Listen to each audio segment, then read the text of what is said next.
Okay, time to get this thing started.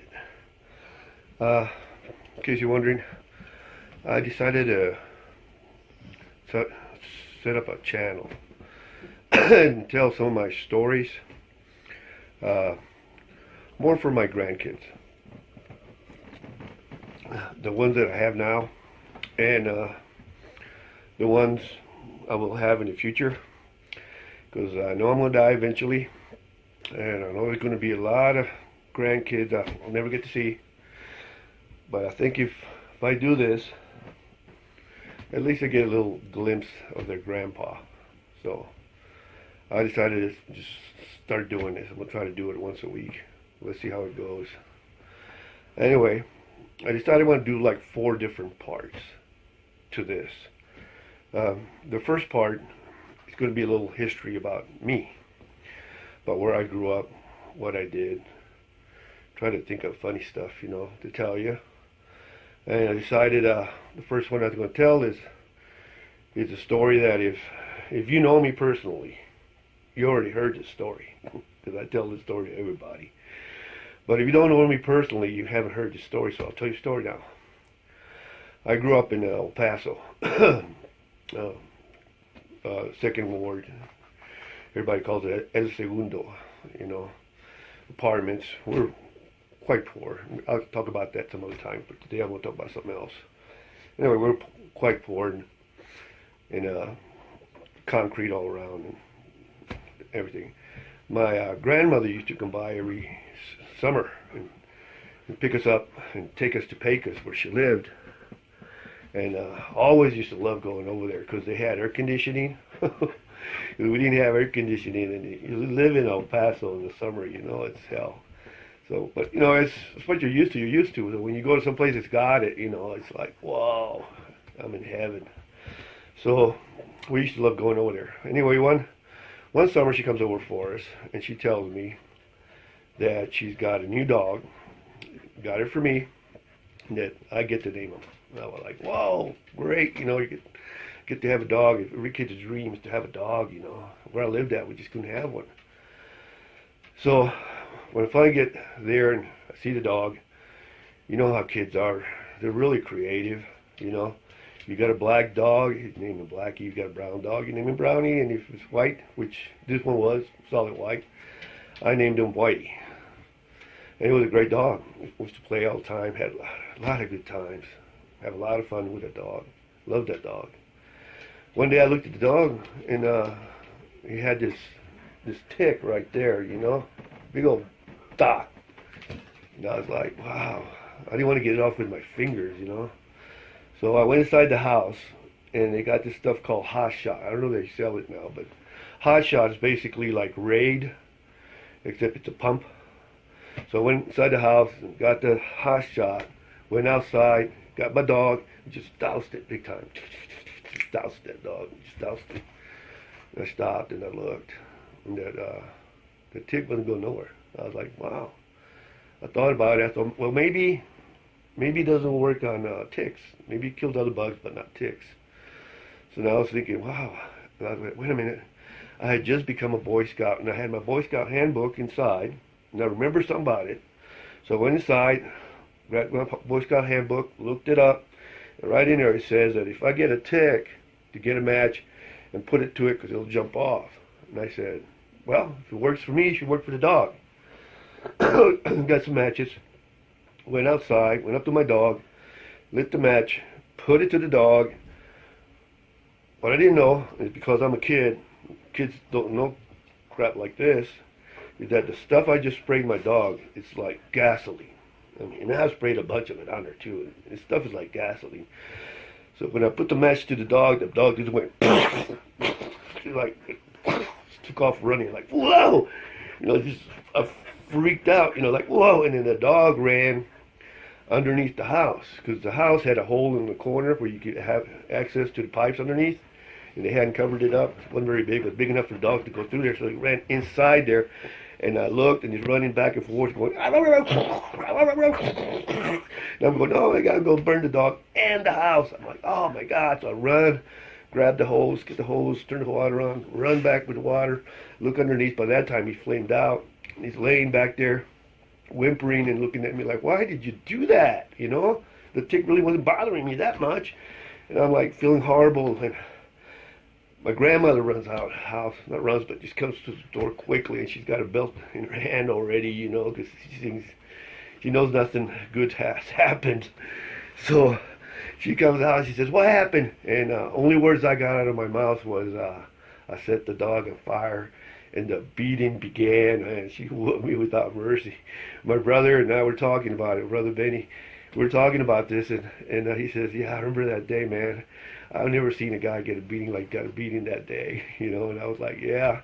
But in a way, I kind of deserved it, you know. But even though I didn't do it on purpose, it is really stupid, you know. But, you know, that's how you learn stuff. Sometimes you learn the hard way. Oh, well.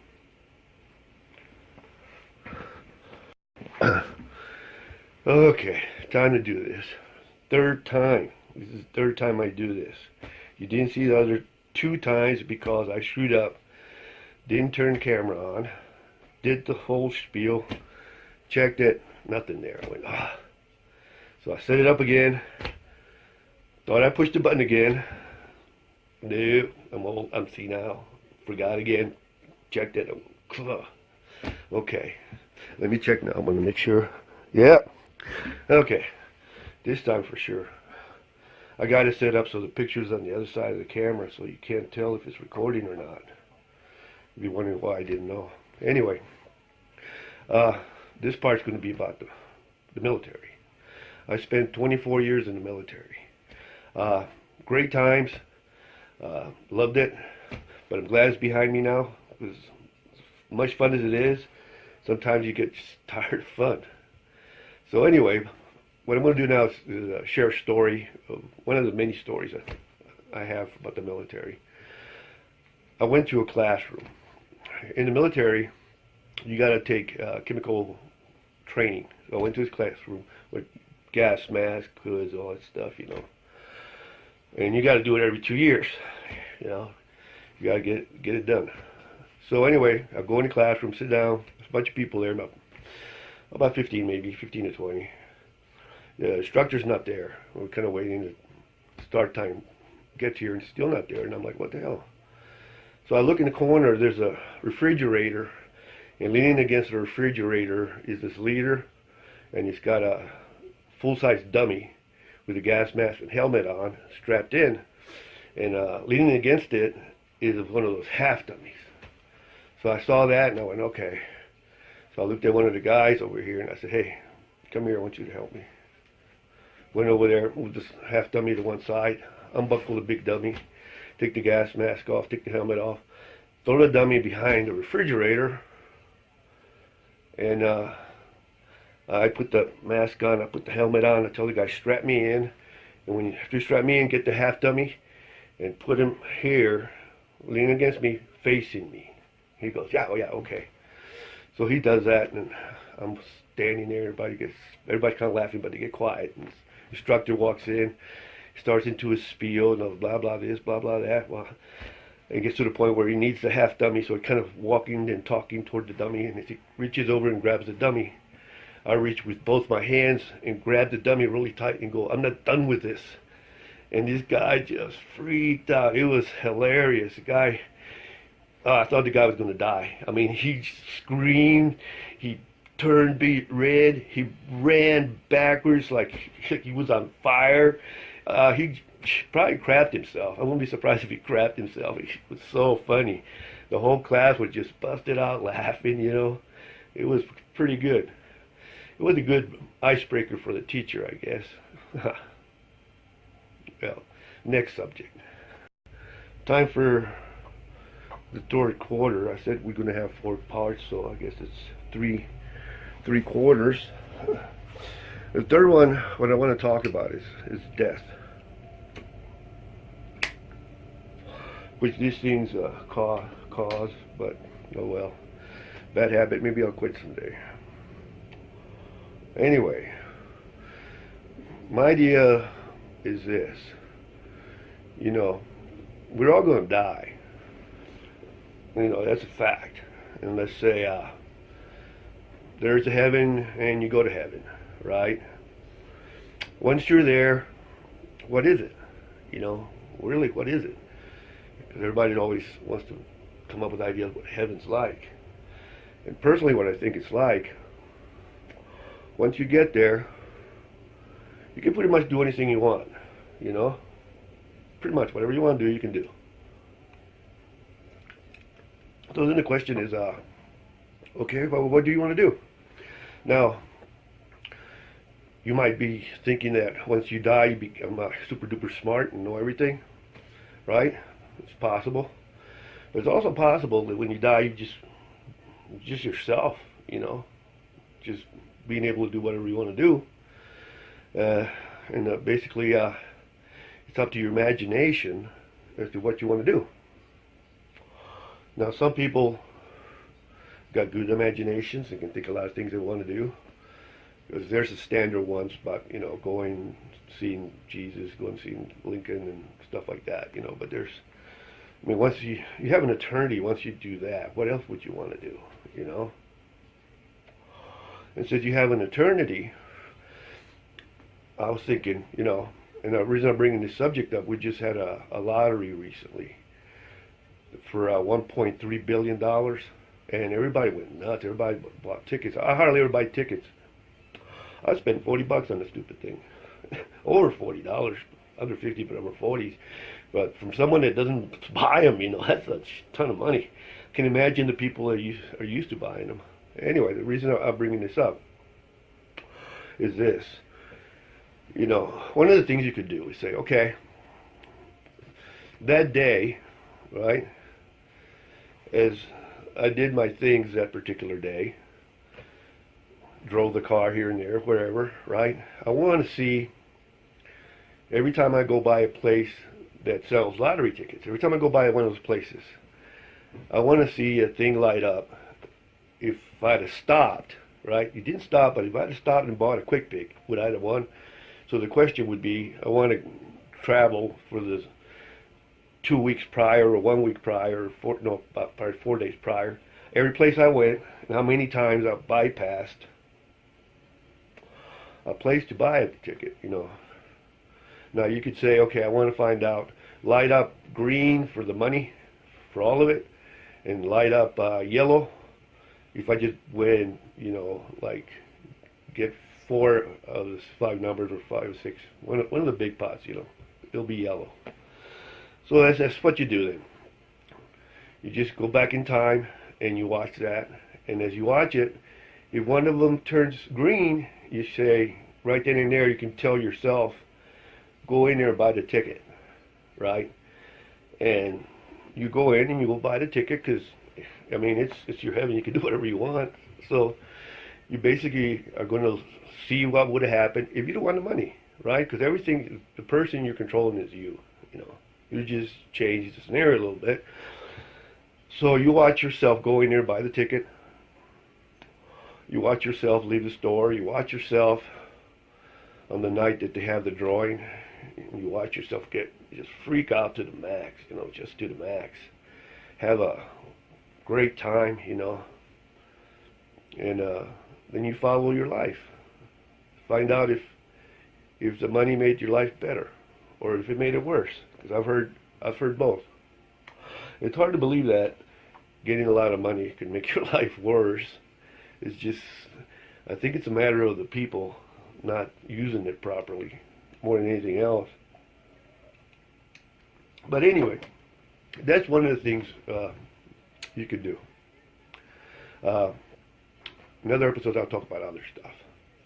But now I think it's time to kick off or punt to the fourth quarter. Okay, now for the last part. Last part's going to be kind of hard in a way.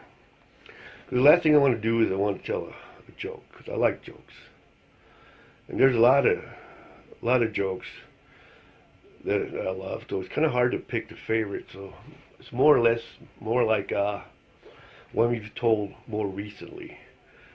I didn't give this a lot of thought as far as which one I was going to tell. But I'll tell this one, because I like it. I mean, you might hate it, but let's go. Anyway, check the paper, right? I looked in the paper, and I was trying to get a dog, and I saw this ad in the paper for this dog, and the guy says, "Free dog, dog talks." And I was like, that's odd. What, dog talks? So I decided to go check it out. I knocked on the door. The guy opens the door. I go, "You got the dogs for free?" He goes, "Yeah." He says it talks. The guy said, "Yeah, it talks. You want to talk to him? He's back there. Go there." And I said, "Yeah, okay." So I went over there. This dog's laying there. The dog picks his head up, looks at me, and I look at the dog. The dog says, "What's up, dude?" And I'm like, "Holy fuck, it's dog. I go, "Not much, dog." He says, "Oh, not much here. Been taking it easy lately. I've had a hard life." And I go, "What do you mean you had a hard life?" "Well, when I was a puppy, I got mixed up with the wrong crowd, and I wound up going to Vietnam. Used to be used for mines and shit. I almost died like 10 times. I was lucky I made it out of there alive. In fact, I got wounded. That's how I got out, but it wasn't fatal. And then I came back to the States, and after I recovered, I decided I wanted some easy, so I became a CNI dog for this guy. He was a really nice guy. I really liked the guy. But, after being in Vietnam, the craziness just calls you. It just calls you. I go, "Yeah, you serious?" The dog says, "Yeah, it does, man, it does." So I decided I was going to be a police dog and start doing drugs, hunting for the police, and we busted all kinds of drug lords. It was awesome, but it was getting kind of hairy because I got hurt again. So I decided, no, this is too much. So I became a fire dog, and I started doing that for a while. But then I had a rash of fires, and it got too intense too. And I was like, no, this is it, man. I'm too old for this stuff, man. I'm just way too old. So I said, "Well, what'd you do?" He says, "I just retired and got lucky. This guy found me, took me in, and is taking good care of me." And I go, "Oh, okay." "Well, it's nice talking to you." And the dog says, "Oh, you're welcome." So I went back to the guy, and I was like amazed with his dog. And I went up to him, and I told the guy, I said, "Hey, man," he says, "why you want to get rid of that dog?" And the guy looks at me and says, "Because he's such a fucking liar." I think it's funny.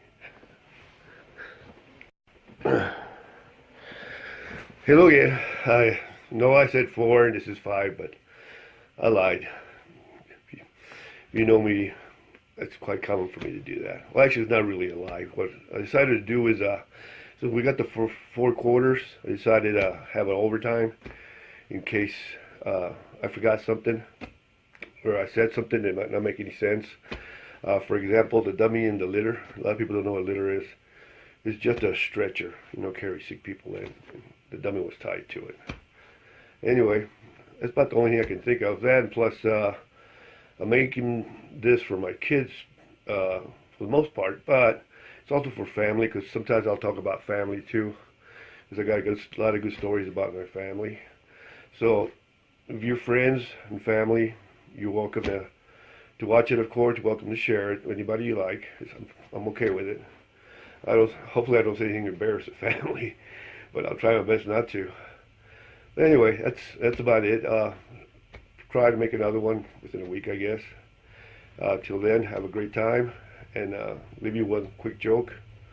What has 2 thumbs and screws like a rabbit? Anyway, yeah, screw like a rabbit's not a good thing. If you want to find out why, just Google it, or maybe at the start of the next thing I do, I'll explain it to you. Have a great day again.